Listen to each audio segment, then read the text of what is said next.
हम अभी कर क्या रहे हैं, जो नेचुरल हमारा बोन का स्पेस होता है, जो जगह होता है, एडजस्ट करेंगे, मुझे रखेंगे।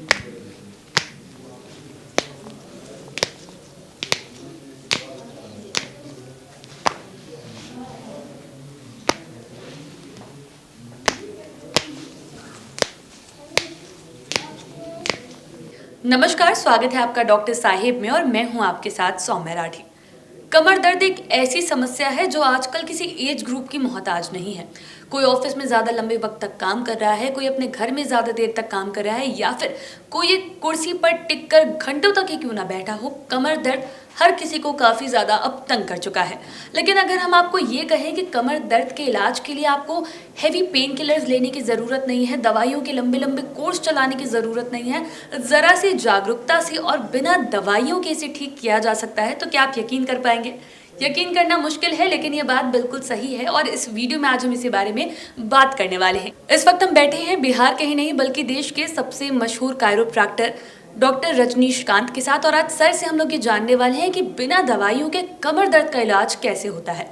सर, सबसे पहले नमस्कार, बहुत बहुत स्वागत है आपका। जी मैम नमस्कार। जो आपके चैनल देख रहे हैं उन लोगों के लिए भी बहुत बहुत नमस्कार। और मैं कहना चाहूँगा, जैसे आपने टॉपिक आज आपने आकर डिस्कशन की कमर दर्द के लेकर के लंबर, जैसे कि हमारा जो कमर दर्द इस कारण से होता है, जैसे कि हम लोग बहुत जनरली ऑफिस में देखे होंगे लॉन्ग सिटिंग करते हैं। लॉन्ग सिटिंग के साथ साथ हम लोग अभी व्हील चेयर टाइप का यूज़ करते हैं। जो होता क्या है कि उस पर हम लोग कंफर्टेबल बैठते नहीं है। स्टैटिक चेयर जो हम लोग को था उस पर बैठना बिल्कुल भूल चुके हैं। और सबसे बड़ी बात यह है कि हम लोग जो एक पोस्चर में काम का प्रेशर इतना रहता है, IT जॉब वाले हो या बैंकर्स हो या मतलब ऑफिशियल जॉब जितने भी करते हैं, जो सिटिंग जॉब है जिनकी, कंटिन्यूअस वो बैठे रहते हैं। जबकि चाहिए नहीं ऐसा कि कंटिन्यूअस, जैसे ही 45 मिनट्स 1 आवर हो तो 1 से 2 मिनट का ब्रेक लेकर के वहीं पे, अगर घूम नहीं सकते हैं तो वहाँ स्टैंडिंग होकर के थोड़ा सा हाथ पैरों को फ्री करके फिर से बैठना चाहिए। और ये जो बात है अभी के रेट में इतना कॉमन इसलिए हो गया है कि लोग इसके साथ सिटिंग के साथ साथ स्टैंडिंग भी भूल चुके हैं, गलत तरीके से खड़े होते हैं। इसमें और एक और हम जोड़ सकते हैं कि हमारा जो स्लीपिंग का पोजीशन है, हम लोग आजकल देखेंगे कि बहुत सारे हैवी मैट्रेस आते हैं जिस पे हम लोग सोते हैं, 7 से 8 घंटा मिनिमम सोते हैं। तो 7 से 8 घंटा सोने से क्या होता है कि हमारा स्पाइन जो है 7-8 घंटा जैसे हम लोग सोते हैं, ये एक जो ये नेचुरल कर्व होता है ये कहीं ना कहीं लॉस होता है और कहीं ना कहीं ये ब्लड वेसल्स जो है कंप्रेस्ड होने लगते हैं, जिसके कारण प्रॉब्लम आते हैं। तो ये सारे जो प्रॉब्लम है, अगर कमर में कहीं भी नसें अगर दबी तो उससे बहुत सारे प्रॉब्लम जैसे आते हैं, हमारे ये यूरिन से लेकर के हमारे जो अभी फीमेल्स प्रॉब्लम जो मेंस्ट्रुअल साइकिल वगैरह जो वैसे होता है, ये क्या कहते हैं जो इरेगुलर, उसमें और भी हमारे लेग्स के जितने सारे प्रॉब्लम्स है, पैरों में दर्द वगैरह, तो ये सारे प्रॉब्लम हम लोग कमर से ही ठीक कर सकते हैं। जी, तो डॉक्टर साहब, अगर लोग इसे अर्ली स्टेज पे समझ लेते हैं कि उनकी कमर में तकलीफ हो रही है, तो क्या बिना दवाइयों के आपके ट्रीटमेंट से इसे क्योर किया जा सकता है? हमारे पास मैडम लास्ट स्टेज तक भी पेशेंट आते हैं जो चल नहीं पाते हैं, जो केवल 2-4-5 स्टेप चलते हैं वो ठीक होकर के जाते हैं। सर्जरी इसका मानता हूँ कि लास्ट उपाय है, वो बहुत लास्ट में उन लोगों को सर्जरी के लिए एडवाइस देता हूँ जो बिल्कुल कंप्लीटली बेड रीडन हो गए हैं, सब किसी के सपोर्ट से खड़े हो रहे हैं, किसी के सपोर्ट पे चल रहे हैं, तो वैसा कंडीशन में। नहीं तो उससे पहले अगर मेरे पास आए तो बिल्कुल वो ठीक हो सकते हैं। यानी कि समय रहते अगर लोग यहाँ आ जाते हैं तो सर्जरी जैसी चीज से भी वो अपने आप को प्रिवेंट कर सकते हैं, सर्जरी की नौबत भी नहीं आएगी। एकदम बिल्कुल नहीं। जी, तो आपको क्या लगता है कि क्या ऐसे सिम्टम्स हैं, क्या ऐसे लक्षण हैं जो लोग अगर देखें तो उन्हें यहाँ आ जाना चाहिए, नहीं तो सर्जरी की नौबत आ सकती है? जैसे कि हम लोग अभी जनरली होता क्या है कि कभी किसी को बैक पेन स्टार्ट हुआ, तो बैक पेन स्टार्ट हुआ तो सोचते हैं कि बस ऐसे ही हुआ होगा, किसी कारण से ठीक हो जाएगा। अब वो क्या करते हैं कि इसको इग्नोर करते हैं और ये पेन धीरे धीरे बढ़ते जाता है। जो एक कमर से स्टार्ट हुआ था कोई दर्द, ये कमर से स्टार्ट हुआ था और ये दर्द धीरे धीरे नीचे की ओर पैरों में जाने लगता है, हिप से वो काफ तक, काफ से हैमस्ट्रिंग जो भी हो, जितने सारे नीचे तक हिल तक जाते हैं पेन। जब बहुत ज़्यादा बर्दाश्त से बाहर होता है तब वो डॉक्टर को सर्च करते हैं। अगर ये सब चीज़ों को अगर पहले ही देखें कि हमारा बैक पेन स्टार्ट हुआ और उस कंडीशन में अगर किसी डॉक्टर को कंसल्ट करते हैं तो इस प्रॉब्लम को सॉल्व कर सकते हैं हम बिना मेडिसिन, बिना सर्जरी के। तो चलिए अब आगे ट्रीटमेंट भी देखते हैं कि कमर दर्द को किस तरीके से यहाँ पर ट्रीट किया जाता है और बिना दवाइयों के लोगों का ट्रीटमेंट कैसे हो रहा है। अभी जो कॉमन डिजीज चल रहा है सर्वाइकल और लंबर, इसलिए मैं आज सर्वाइकल और लंबर जिसको कमर कहते हैं उसको एक्सप्लेन कर रहा हूँ। जैसे कि हमारे यहाँ लंबर L1 से स्टार्ट होता है और L5 तक जाता है। लंबर का क्या है कि लंबर में कहीं भी प्रॉब्लम हो तो हमारे यूरिन से रिलेटेड, हमारे लेग से रिलेटेड, जैसे आप देखेंगे कि यूरिन इरिटेशन होता है, किसी किसी को लेग में नमनेश आता है, पैरों में दर्द होता है। यहाँ तक देखेंगे कि आज का कॉमन डिजीज जैसे सियाटिक नर्व, जिसको हम लोग सियाटिका बोलते हैं। जस्ट 1 मिनट के लिए, अगर यहाँ L4-5 पे अगर कंप्रेशन होता है तो पेशेंट कंप्लेन करता है हमारे पास जो आता है कि डॉक्टर साहब ये पेन जो है नीचे होते हुए हिल तक जाता है। अभी ये कॉमन है क्योंकि ये बैड पोस्चर के कारण जितने भी आईटी प्रोफेशन हैं, जितने भी बैंक में काम करने वाले हैं या ड्राइवर हैं, ये लोग जो हैं लॉन्ग सिटिंग बैठते हैं या कहीं ना कहीं वर्टिब्रा में कंप्रेशन होता है, जैसे L4, L3, L5 इतने वर्टिब्रा में कंप्रेशन, सियाटिक नर्व जैसे ही कंप्रेस होता है पेन ये नीचे तक आता है। मतलब जो ऑफिसेज में लंबे समय तक बैठते जो लॉन्ग सिटिंग करते हैं तो उन लोग का वर्टिब्रा अपने सीक्वेंस ऑर्डर में नहीं रहने से ये मतलब सबसे चीप कंप्लेन आज के डेट में ये है।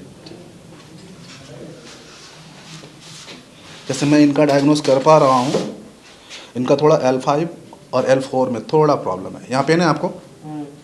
यहाँ सबसे पहले मैं सिंगल वर्टिब्रा को एडजस्ट करता हूँ। एक लंबे सांस लेंगे आप, छोड़ेंगे, रिलैक्स, ओके। इसके साथ साथ एडजस्ट करने के बाद सर्वाइकल किया, लंबर किया, थोड़ा डॉर्सल स्पाइन को भी मैं थोड़ा कर दूंगा। एक लंबे सांस लेंगे, छोड़ेंगे, रिलैक्स, एक और, रिलैक्स, ओके। आप करना क्या, आपको मेरे साइड टर्न होना है इधर ऐसे और आगे आ जाएंगे, नीचे का पैर सीधा रखेंगे, इसे मोड़ लेंगे, इसको लॉक, इसको लॉक।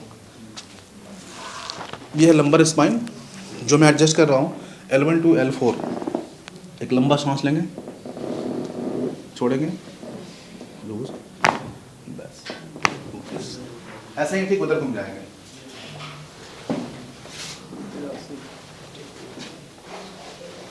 थोड़ा और आगे आएंगे आप, थोड़ा कंधे को नीचे लेंगे और आगे आ जाएंगे और आगे, कमर को आगे लाना है सर, कमर को आगे लाना है, बस नीचे का पैर सीधा, इसे मोड़ लेंगे, इसको लॉक, इसको लॉक। बॉडी को एकदम रिलैक्स रखेंगे, एक लंबा सांस लेंगे, छोड़ेंगे। हम अभी कर क्या रहे हैं, जो नेचुरल हमारा बोन का स्पेस होता है, जो जगह होता है, मैं उसको रीअलाइनमेंट कर रहा हूँ। जैसे जो पहले अपने जगह पे था उस जगह पे सीधे लेट जाएंगे। इसके साथ जो मैंने कंप्लेन बताया था कि जैसे पेशेंट का अगर स्टैंडिंग पोजीशन सही नहीं होगा तो थोड़ा क्या होता है कि लेग लेंथ भी चेंज होता है। ऊपर जाएंगे और ऊपर हम देख सकते हैं इनका लेग लेंथ ये डिफरेंट है। ये राइट लेग पे ज़्यादा स्टैंड करते हैं, जिसके कारण राइट लेग थोड़ा शॉर्ट है इनका, थोड़ा एक पैल्विस थोड़ा अप है, एक डाउन है। ये राइट लेग शॉर्ट होने के कारण।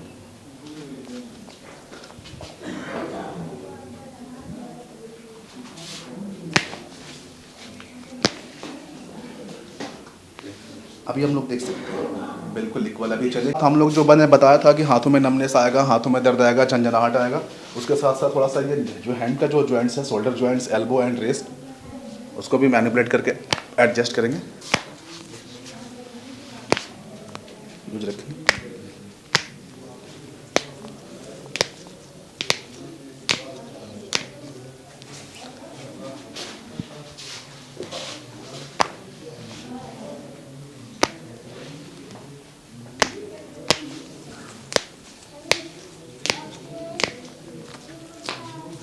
कैसा फील हो रहा है आपको? पहले से बहुत बेटर। पहले से बहुत बेटर। नेक वगैरह कैसा लग रहा है? नेक में ठीक है, पहले ठीक। गर्दन दर्द था, अब थोड़ा ठीक। ठीक। तो आपने ट्रीटमेंट देखा कि किस तरीके से अगर आप यहाँ पर समय रहते आ जाते हैं तो आपके बोन्स को रिअलाइन करके जो प्रॉब्लम है उसे जड़ से मिटाया जा सकता है। सिर्फ 2 से 3 सिटिंग्स में अगर प्रॉब्लम माइनर है, और आपकी प्रॉब्लम कितनी गंभीर है उसके ऊपर जितनी सिटिंग्स होगी वो निर्भर करता है। तो आपको आना कहाँ है? आपको आना है डॉक्टर रजनीश कांत के पास।